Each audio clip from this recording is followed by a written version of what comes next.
So welcome to Jumbo IS and welcome to our lecture series called Daily MCQ Practice. In this lecture series, we cover a particular day's current affairs through a set of 4 to 5 MCQs. The idea is very simple. We want you to revise your current affairs, and what better way to revise your current affairs than by getting the much needed MCQ practice. This MCQ practice series or this daily MCQ practice series would come in really handy for your prelims examination this year because current affairs form a very dominant portion of prelims examination. Around 40 to 50% of the MCQs are directly or indirectly related to current affairs. Therefore, you cannot choose to ignore current affairs at all. And to really solidify current affairs, just reading current affairs won't be enough. You have to practice enough MCQs from current affairs to feel extremely confident about this topic while appearing for your prelims exam. So make this lecture series a part of your daily routine because by practicing 4 to 5 MCQs on a daily basis, these MCQ practices done on a daily basis would add up to more than 1200 MCQs. Okay, so it might seem like little effort that we are only practicing 4 to 5 MCQs daily, but this daily practice adds up, and 1200 MCQs from the topic of current affairs alone is more than sufficient for this year's prelims. Okay, so make it a part of your daily routine. All right, let's begin our discussion starting with question number 1. Consider the following statements regarding obesity. It is a metabolic disorder that causes excess deposition of fat in human body. Okay. I'm so sorry. Subcutaneous fat is more dangerous than visceral fat since it affects internal organs. Body mass index, which measures a person's weight relative to height, is the best indicator available for diagnosing obesity. Okay, so what is obesity? Basically, obesity is a medical condition in which a lot of fat is deposited in your body. Okay, now this fat deposition is of two types. Okay, visceral fat, subcutaneous fat. Okay, visceral fat is a layer of fat that is deposited over your internal organs. Okay, your stomach, large intestine, small intestine, liver, pancreas. So a layer of fat develops in your internal organs, which you can't see. This is known as visceral fat. Subcutaneous fat is the deposition of fat under your skin. Okay, because so much fat is deposited under your skin, your arms become fat, your thighs become fat, your overall body becomes thick. Right? So this is something that can be seen. So subcutaneous fat can be seen. Okay, visceral fat cannot be seen with the naked eye. The only way through which you can spot visceral fat is that a thin person is having a pot belly. You've seen many people like that, right? A person is completely thin, but the area around his waist is a little large. Okay, he has pot belly or pot tummy, right? Those people have high visceral fat on their stomach and intestines. That is why their waist increases, right? But their overall body is thin. So obesity is a metabolic disorder that causes excess deposition of fat in human body. Absolutely correct. Now, visceral fat is more dangerous because it affects your internal organs, right? Subcutaneous fat is more dangerous. No, visceral is more dangerous because it affects internal organs, right? So this is false. Now, the thing is that earlier doctors used to measure obesity based on your weight to height ratio. Okay, weight to height ratio in kg per meter square. Okay, weight measured in kgs, height measured in meters, right? Now this is known as body mass index. Clear? So if your body mass index is greater than 25, if you are talking about India, right? If it is greater than 25, then you are categorized as obese. Clear? That means you have way more weight as compared to your height.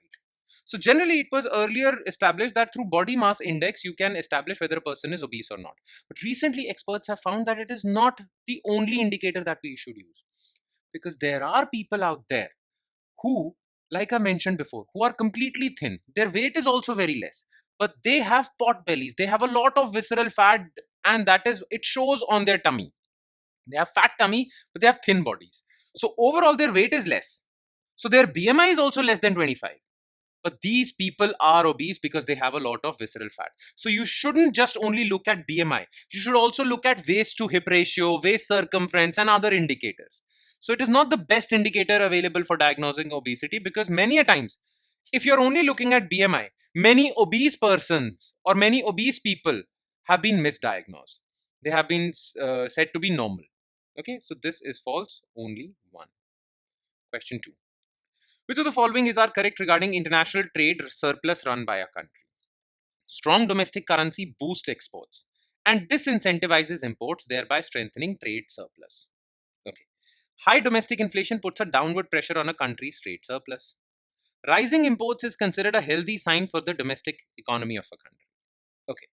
Now look, trade surplus is a situation when the value of your exports is more than the value of your imports. So trade surplus is basically exports minus imports. The opposite is the opposite is called trade deficit. When your imports are more than your exports. Now you see, imports and exports are dependent on a lot of factors, but they are also dependent on the value of your currency. Okay, I'll explain it to you. Let's suppose $1 is equal to 50 rupees. Okay, so if you have to import something from international market that has a price of $1, you will have to spend 50 rupees.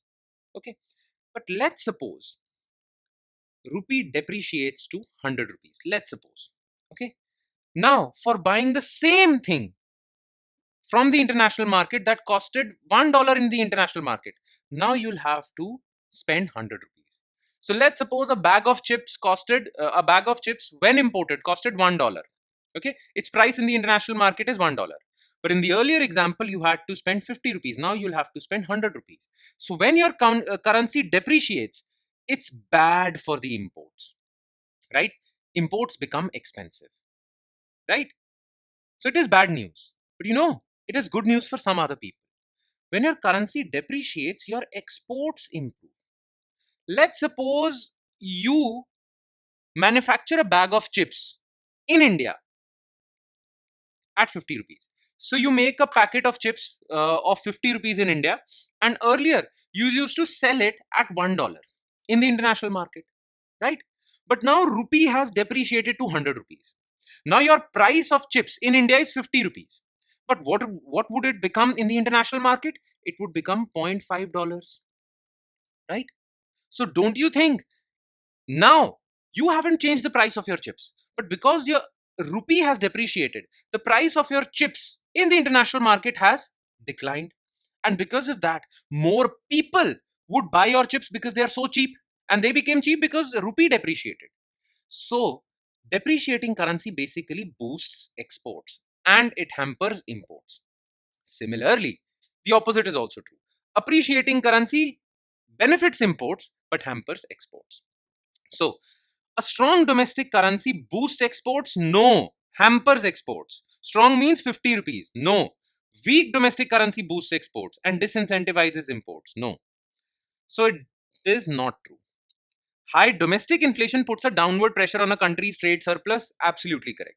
Because if inflation is high in your country, then the products that you are selling through exports become expensive.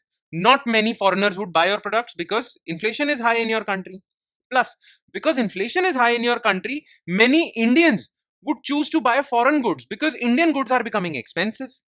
So your imports rise, exports decline. So high domestic inflation puts a downward pressure on trade surplus. Absolutely correct. Rising imports is considered a healthy sign for a domestic economy. Yes. If a country's imports are rising, it is generally considered a healthy sign for the economy because imports are rising because people in India are demanding more goods. And how are they able to demand more goods? Because their incomes have increased. That means GDP has increased. So rising imports is actually a good sign for a country's GDP. So this is also correct. 2 and 3. The answer is C. Question 3. Consider the following regarding framework for artificial intelligence diffusion rule by USA. Under this, America has put export restrictions on graphic processing units for specific countries.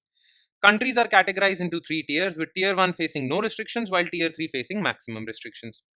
India has been put under tier 1 category and thus can freely import AI chips from USA. Now look, USA does not want that the technology it has developed with respect to AI should be available to every country, because USA thinks some countries would misuse it. So the export of AI chips from USA, AI chips are also known as GPUs. So the export of AI chips from USA has been put under restrictions now. USA has basically created three tiers of countries. Okay. In tier one are America's allies, closest countries. Okay. If your country belongs to tier one, there would be no restrictions on import of AI chips from USA. You can import as many as you want. If you belong to tier two, well, then you can buy American chips, AI chips from America, but they would be put under restrictions. Like you cannot buy more than 10,000 AI chips in a year, 2,000 chips in a year. So there would be some restrictions. And tier three are absolute enemies of America. There is de facto ban on export of AI chips to these countries. Okay. Almost maximum restrictions would be applied. Okay. Russia and China, North Korea, Iran are in this tier three. So this statement is correct. This statement is correct. India is not put under tier 1. India is put under tier 2. So this is false. Okay. 1 and 2 only. And last, consider the following statements regarding obesity in India we just discussed. India has a high incidence of abdominal obesity, which is an indicator of visceral fat. In India, a person having a body mass index of more than 25 is categorized as obese. Obesity is higher among Indian males than Indian females. Okay. Now, a recent report and many reports before that have pointed out that in India there is a specific type of obesity that is generally seen, and that is called abdominal obesity. You will find Indian males who are thin, but they have big bellies. So, abdominal obesity, that means deposition of fat around your stomach area, belly area, is quite high in India. Okay. Now, in Europe, if your BMI is more than 30, then you are called an obese person.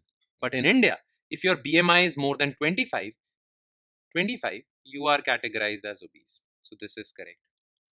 Now, this report has also said that obesity in India is higher among females than males. More females are obese in India than males. So this is false. 1 and 2 and A. And with that, we conclude today's session. Thank you so much for watching, everyone. And I'm sure it has added value to your preparation. But it would add more value if you revise this lecture as well. And by revision, I mean going through the detailed explanation to each and every MCQ discussed above. Okay, it'll hardly take 5 to 10 minutes, but it will really solidify the explanation to these MCQs in your memory. Now, you can revise these MCQs from our notes, and these notes are available on our Telegram channel.